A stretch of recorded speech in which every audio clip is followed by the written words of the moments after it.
Very few events, whether natural disasters, terrorism or financial collapse, cause the kind of global disruption and rapid change that we're experiencing right now. Australia has introduced unprecedented travel restrictions to slow the spread of COVID-19. Just how huge the economic hit is here. This is huge. Thousands of doctors are warning that Australia faces an Italy-style disaster unless drastic measures are taken immediately. We are upgrading the travel ban on Australians to level 4 for the entire world. That is the first time that has ever happened in Australia's history. So the federal government is warning that the coronavirus pandemic will continue for at least 6 months. There is no 2-week answer to what we're confronting. There is no short-term, quick fix to how this is dealt with in Australia. These are difficult days and they may get much more difficult yet. Members on my right, members on my left, members on both sides. Mr. Speaker. Time has concluded.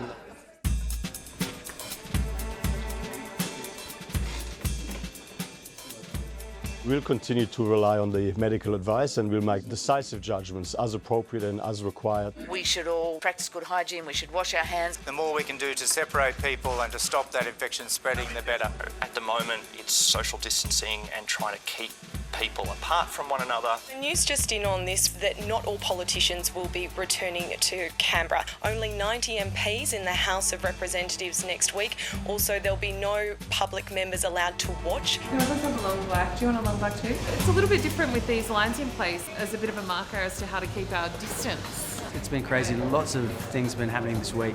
We had that huge press conference from Scott Morrison yesterday announcing the gathering ban of 100 or more people. There was heaps to come out of this press conference. Went for about an hour, but for me the most interesting thing was the stern word from the PM to absolutely stop it. Yeah, that was a real moment where Morrison was perhaps the strongest he's been during the crisis. Stop hoarding.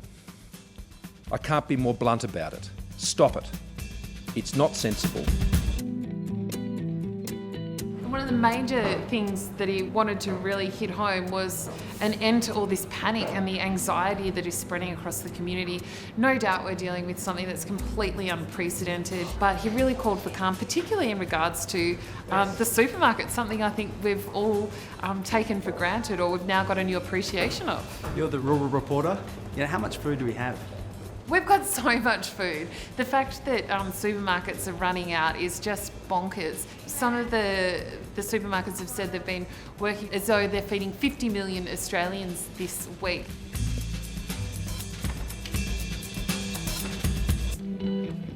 I don't think I've ever lived in a journalistic environment where there's only one story.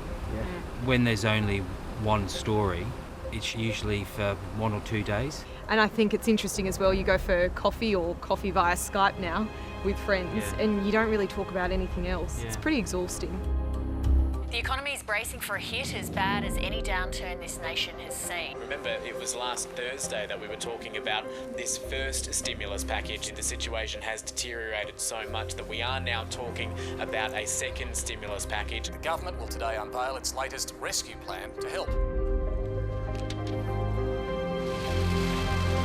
Package of measures, combined with those we've already announced, sums to some $189 billion, or around 10% of the size of our economy. 10% of the size of our economy. That is unprecedented in this country. The scale of this spending dwarfs the stimulus during the global financial crisis. But one thing's clear, it won't be enough to stop a recession. That's considered inevitable. $66 billion on one day. And yet it was second in the bulletins, across all bulletins, because the amazing move to basically clamp down on normal life. In half a day, this parliament is going to contend with $80-odd billion of money, the most it would have ever dealt with in a short period, which both sides largely agree on, because it's the only economic lifeline they think that they can throw out to keep the country together. And also they're conscious of not staying here for too long because there was great concern that you bring politicians in from across Australia and you potentially bring coronavirus here to Parliament House. So that real need to push through billions of dollars in one day we've never seen before, but mainly for health health reasons. But look at how the argument's gone as well. In a space of 3, 4, 5 weeks, we've gone from talk of the surplus to deficit. Suddenly we've gone from deficit to recession. Recession's assured now. It's incredible to say that. Incredible. We've had 29 consecutive years of growth. But now we're looking at a depression. A depression. The National Cabinet the Prime Minister was referring to there is meeting as we speak. Well, thank you for joining us this evening, and I want to take you through some new rules. Just after 9:30 from Canberra, they confirmed that licensed clubs, pubs, cinemas, casinos, nightclubs and places of worship have been ordered to close. One of the big things the Prime Minister's talked a lot about is the formation of this National Cabinet, the first of its kind. It brings together him, the premiers, the chief ministers. They all get together a couple of times a week to make sure the approach across the country is consistent. But on Sunday, you're starting to see a bit of a change happening where he's announced this $66 billion stimulus package, but the states are starting to say, we want to close our schools. We're thinking that we need to crack down on pubs and clubs because we're worried about the spread of this virus. Seems to be a bit of a back down from what a number of states were pushing for today. New South Wales, Victoria and the ACT pushing for the closure of virtually everything but essential services. That is no longer happening. And you can understand why New South Wales and Victoria were pushing for stronger social distancing rules, because they're the two states that have the highest number of cases, and they're the two states where cases are escalating quite quickly. And we saw both of those states starting to push for change, but with that came confusion because there was no official announcement. So you had a number of small businesses going, can I open tomorrow? Can I not? No decision during this period has been black or white. Every decision they've made, whether it be an economic decision or a medical decision, has been in the greys, which means that every decision is contentious, debatable and able to be criticised. And this is why it's so awful for the government, for the medical experts advising, because there's always someone saying, well, I'm not sure if that's right. Parliament also returns today. It might be just one day, it might be two. The reason politicians have returned here, a reduced number, not as many as usual, is to pass those two massive economic stimulus packages. Rarely has a session been so critical or met in such unusual circumstances. I thank members for their cooperation and forbearance during this difficult and extraordinary time. We gather today at a time of great challenge for our nation, and indeed the world. When they finally got around to sitting in the chamber, it's this real clinical, sterile environment. Attendants got gloves on, no one's being delivered a glass of water, there's big gaps around everyone. But that was pretty straightforward, what was happening there. Out in the real world, though, was panic. There's lines forming around Centrelink as people want to get access to this welfare that the government says it's going to provide.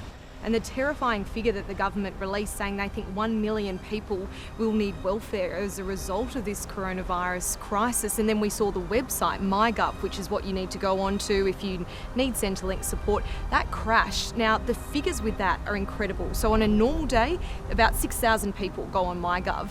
On Monday, over 100,000 people were on it when it crashed. And were they hacked? That's why it crashed. It was well, the website Stuart Robert comes out, A, lacks empathy, B, comes and says that it's some sort of cyber attack. It was probably the worst performance of the last few weeks. It was so crass.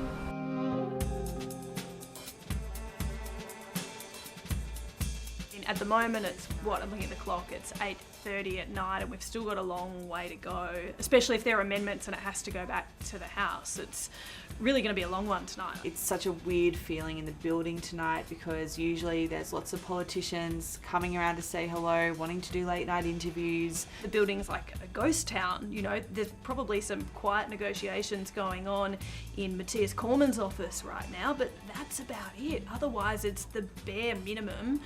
And we're talking about the biggest amount of money ever being rushed through in the shortest amount of time I think I can ever recall. The numbers are mind-boggling. We're talking about billions of dollars, but now we're getting kind of used to each day having a new announcement to report on about these huge figures. The bills have passed the second reading in the Senate, but they're going through the committee stage in the third reading. Ultimately, this is going to go through anyway. It's just a matter of time now, really.